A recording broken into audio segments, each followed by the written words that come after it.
On May 27, 1831, in what is now southern Kansas, a small group of merchants from New Mexico, the heart of what was then New Spain, gathered near the Samaritan River.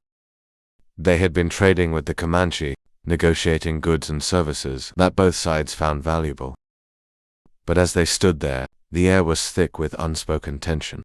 The merchants, weary and weather-beaten, had just concluded their business, but, as usual, trade on the southern plains could quickly turn violent, especially when dealing with the Comanche. The merchants knew well that in these lands, commerce was not always as simple as shaking hands and agreeing on terms. The Comanche were not just fierce warriors. They were equally skilled traders, and their vast territory, stretching across what would become Texas, Oklahoma, New Mexico, and beyond, was home to some of the most formidable people in North America. Over the years, a few enterprising traders like this group had managed to form strong, mutually beneficial relationships with the Comanche. These ties had kept the merchants alive, unlike the many others who ventured into Comanche with dreams of making their fortunes, only to disappear without a trace or return forever altered by the tribe's wrath. These traders were not the typical newcomers seeking riches. They were descendants of Spanish settlers who had intermarried with the surrounding Native American tribes, which made them more familiar with the Comanche way of life than most. They had survived the region's dangers and found a precarious but profitable niche, facilitating trade between the Spanish settlers of New Mexico and the Comanche. However, the history between the two groups was far from peaceful. The Comanche had been a force of violence across the plains for over a century, their raids motivated by retribution for past wrongs and a desire to carve out more land and power. Their raids had stretched from the Texas Hill Country to the high plains of Colorado, terrorizing both neighboring tribes and settlers alike. But despite their reputation as relentless warriors, they were also skilled in commerce. The Comanche had vast territories filled with buffalo herds, prized hides, and war horses. But there were items they could not produce on their own. Metal tools, for instance, which they prized for making arrowheads and spears, and the vibrantly colored dyes they used for art and decoration. They lacked pottery and weaving skills, and could not create the textiles they valued. For these goods the Comanche turned to traders, like the ones standing by the Samaritan River, who brought copper, iron, textiles, cotton, and firearms, in exchange for the wealth of buffalo hides, horses, and other resources the Comanche controlled. These traders had over the years managed to avoid the violence that often accompanied dealing with the Comanche by establishing a regular and dependable trade route.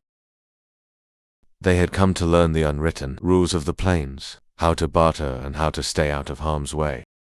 Despite this, the risk was always present. The Comanche could turn on a trader in an instant if they deemed it necessary. But for now, these particular traders had completed their business with the Comanche and were looking to head back home, exhausted and eager to put distance between themselves and any remaining danger.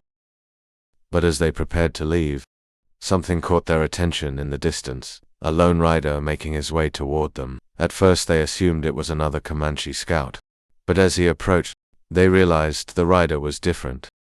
He was an American. This man, though they didn't know it, was one of the most legendary figures of the American frontier, Jedediah Smith. By this point in 1831, Smith had already traveled further than most could ever imagine. He had seen and survived more of North America than any man alive. His journey had begun in upstate New York, leading him through the Great Lakes and St. Louis. From there he had traversed the Dakotas, the Rocky Mountains, the Mojave Desert, and much of the West Coast, including California, Oregon, and even into Canada. His adventures had seen him survive attacks by the Arikara, the Mojave, and the Umpqua tribes, and he had endured a brutal, grizzly bear mauling that had left him with permanent scars. In short, Smith had been through hell, but he kept moving, driven by an unrelenting sense of adventure. Smith had worked with many of the most famous mountain men of his time, including William Ashley, Jim Bridger, and Hugh Glass. In fact, many of those men had met violent ends in the pursuit of fortune in the wilds of North America, but Smith had survived it all.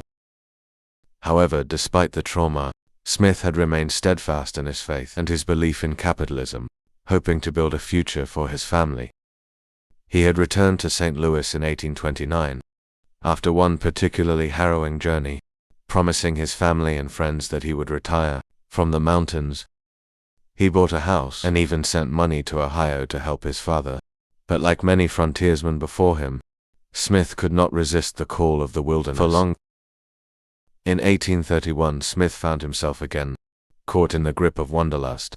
The opportunity to lead an expedition to Santa Fe, a growing hub for trade, seemed too good to pass up. And so he joined forces with William and David Jackson, leading a wagon train carrying goods to the area. The journey seemed straightforward, and for the first few days everything went smoothly. But soon the group encountered trouble. The water they relied on began to dry up, and by May 27th they were completely out of fresh water, both for themselves and their livestock. Smith and his partner, a man named Fitzpatrick, set out to find water. They headed south toward the Samaritan River, hoping to find a spring that would provide much-needed relief. But when they arrived, the water was undrinkable, too salty to quench their thirst. They found a small depression in the land, where water might collect, and while Fitzpatrick began digging, Smith ventured further south to search for another spring. It was then that he spotted the Comanche, Spanish traders who had close dealings with the Comanche. The Comancheros were wary of Smith's presence, as they knew the Comanche were nearby. The relationship between the two groups was tense, and they did not want to risk angering the Comanche by associating with an outsider. They told Smith that the Comanche were close, and warned him to leave immediately. Despite the danger, Smith pressed on. Knowing that his party's survival depended on finding water, the Comancheros, unwilling to offer more help, pointed him toward a spring a few miles away and sent him on his way. As Smith made his way toward the spring, a group of 15 to 20 Comanche warriors had already noticed him, and were watching his every move. They had likely seen him before he even encountered the Comancheros, and they were ready to act. The Comanche viewed Smith as a threat, not just for the potential disruption of their territory, but also because of the larger context of US expansion. The Comanche were fiercely protective of their land, and anyone crossing their path was considered a trespasser. When Smith arrived at the spring, the Comanche closed in, surrounding him in a crescent formation. He tried to communicate with them, using sign language and his broken Spanish, but the warriors were not interested in negotiating. The tension in the air was palpable. The Comanche taunted Smith's horse, trying to spook it into throwing its rider. Smith, trying to remain calm, attempted to make a deal, offering his possessions in exchange for his life. But the Comanche had no interest in bargaining. They were there for one reason only. Without warning, a shot rang out. A Comanche warrior's rifle pierced Smith's shoulder, sending him reeling and his horse into a panic. But even as the pain seared through him, Smith's reflexes took over. He managed to return fire, killing one of the warriors before the rest descended upon him, pulling him from his horse and surrounding him with their lances. The attack was swift and brutal. Smith, knowing his fate was sealed, fought with all the strength he had left, but it was no use. The Comanche's superior weapons and numbers overwhelmed him. The warriors mocked him as they beat and stabbed him, their anger evident in every blow. In just moments, Jedediah Smith was dead, his body left behind on the plains. His horse, rifles, pistols and other possessions were taken, and the Comanche, having avenged their fallen comrade, disappeared into the vastness of the plains. Smith's body would never be found. It wasn't until days later, when the Comancheros encountered the Jackson party on the Santa Fe Trail, that the tragic story of Smith's death would be confirmed. The Comancheros, having traded with the Comanche, showed Smith's rifles and pistols to his brother Austin, who would later send a letter to their father in Ohio. The letter, written by Austin Smith, revealed the heartbreaking news. Your son Jedediah was killed on the summer of May 27th. On his way to Santa Fe by the Comanche engines, his party was in distress for water, and he had gone alone in search of the above river, which he found when he was